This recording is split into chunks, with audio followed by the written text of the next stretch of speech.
Hello everyone, welcome back to Maximum Automation. Today in this video, I'm going to discuss Pytest Fixtures. I'm going to discuss what are fixtures in Pytest framework and how we can use those fixtures while writing our test. When we write a test, then we have a lot of prerequisites which needs to be performed before each test method. And if each test method requires those prerequisites to run, then we need to copy the same code to each test method.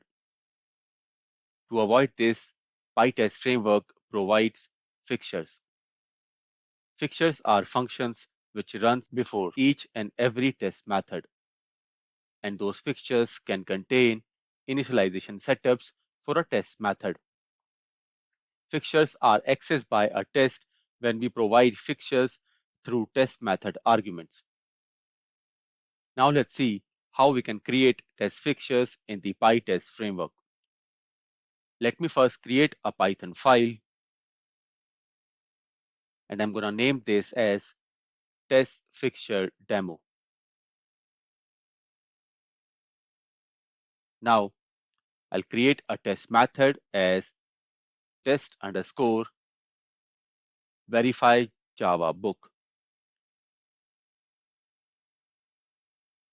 And then I can write test steps under this method.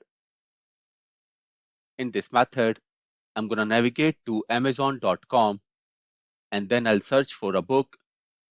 After that, I'll verify the price of that book. So let's write the code for the same. But before writing the steps, let me first import the libraries for Selenium and WebDriver Manager, because I'm going to initialize the Chrome driver object using the WebDriver Manager.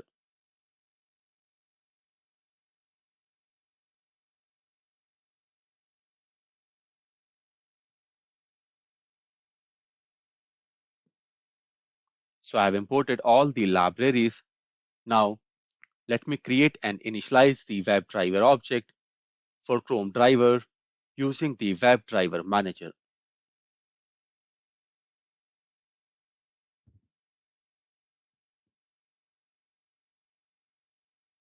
And now I'll navigate to amazon.com using the driver.get method.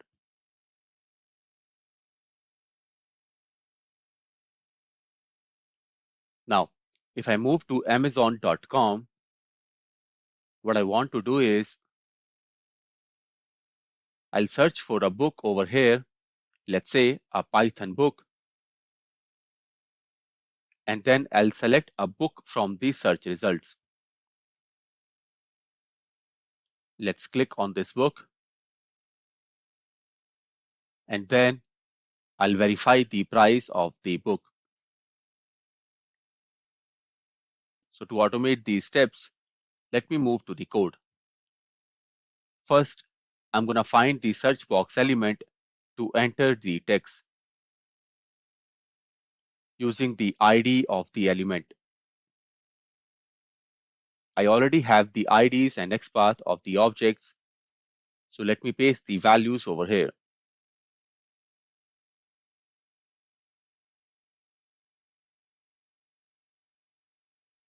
After that, the next step is to find the book element from the search result and then to click on it.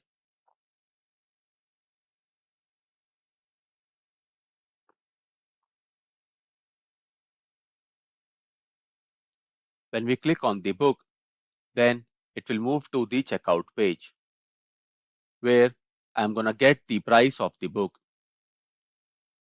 using the get attribute method.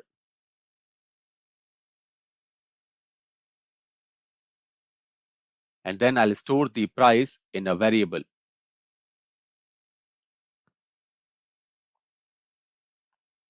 And then at last, I'll add an assert statement to verify the price of the book, that the price should equal to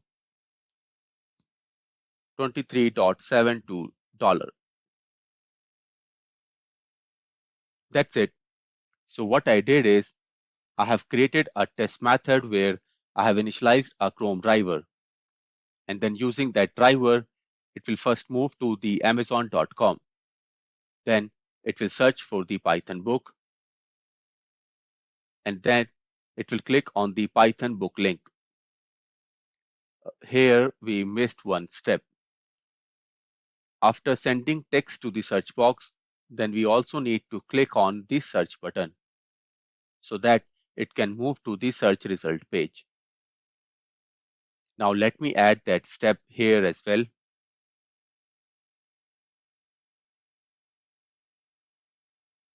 I already have the ID of the search button. Let me also add implicit wait to avoid any sync issues so that our test won't fail because of page load timeout. Now let me run the test. So to run the test, I'll type the command pytest, and then I'm going to provide the test filter with the test method name, where name should contain test verify Python book price. You can see the execution has started. So this is how we can create our test methods, and under those test methods, we can write our test steps.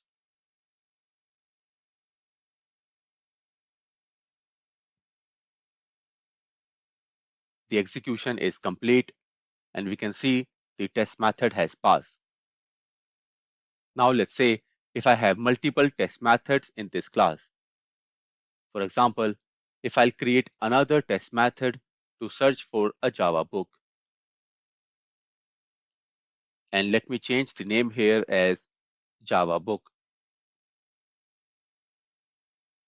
And then I can change the locator of the Java book.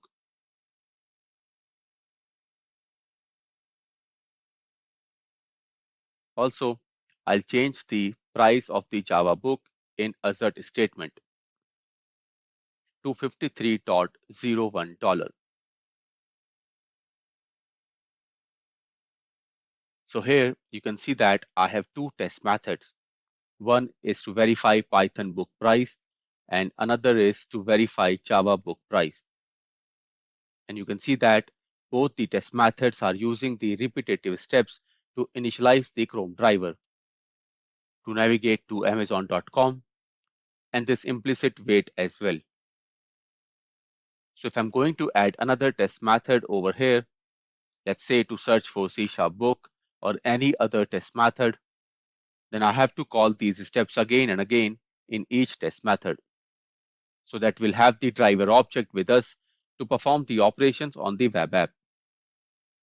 To avoid writing these steps again and again, what we can do is we can create a test fixture, and we can add the initialization part under those fixtures. Those fixtures will be called before each test method. So now let's see how we can create fixtures. To create a test fixture, I can type pytest.fixture, and then I can create a method as driver Chrome,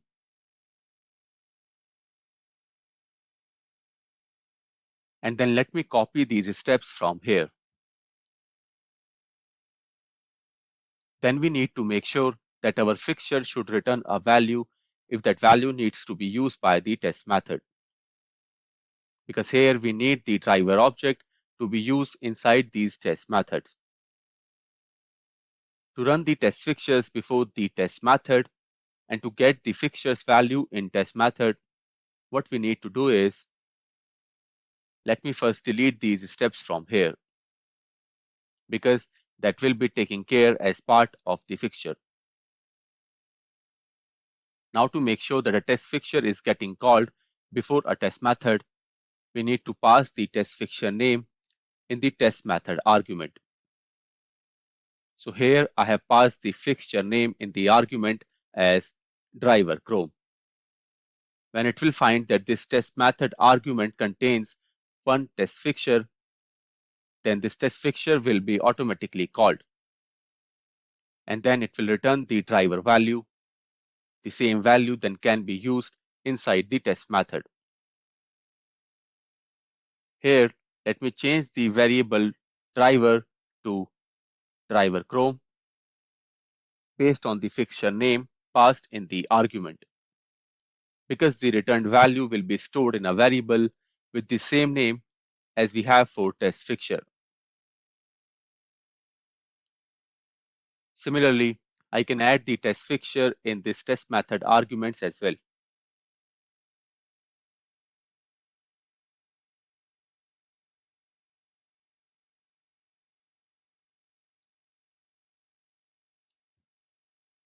Now, whenever I need a driver object, I can call this fixture instead of writing these steps again and again inside the test method. And now, if I run my test, I'm going to run the same test method again with the name verify Python group price to show that this time the driver object is getting created with the help of a test fixture.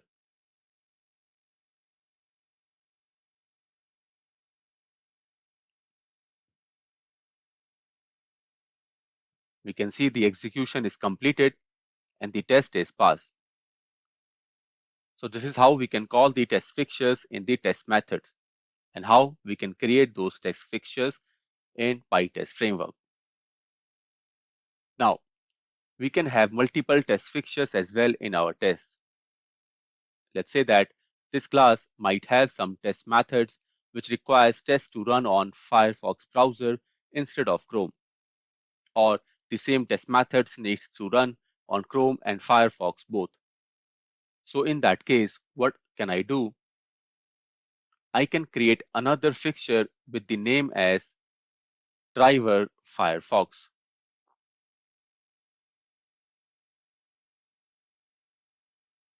And then let me first import the WebDriver Firefox service.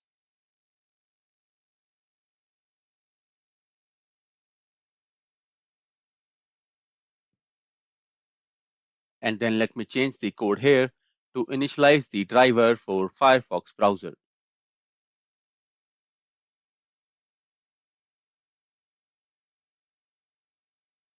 Now this fixture is going to create the WebDriver object for Firefox. And we can call this fixture into the test method, which requires tests to run on the Firefox browser. We can even call multiple test fixtures in the same test method. Let's say if I need to run this test on the Firefox browser, or I need to initialize the Firefox driver before this test method executes. So I can call this test fixture as well in the same test method by adding it in the test method argument. Now we have two test fixtures added as two arguments in this test method. So both the test fixtures will be called before this test method executes. And now if I run this method, then this will invoke two browsers. The first one is Chrome and the other one is Firefox, because I have used both fixtures in this test method. Now, if I run it, you can see first it opens the Chrome browser. So the first test fixture has been called. And now the second test fixture is called, which invoke the Firefox browser. We can see that we have two browsers open. One is Chrome and another one is Firefox, because I have called two test fixtures in my test method. So this is how you can create test fixtures in your Pytest framework. And then you can reuse those fixtures in your test methods. That's it for today. I hope you liked this video. Please put your comments in the comment box. Also, please do not forget to like, share, and subscribe to the channel. Thank you.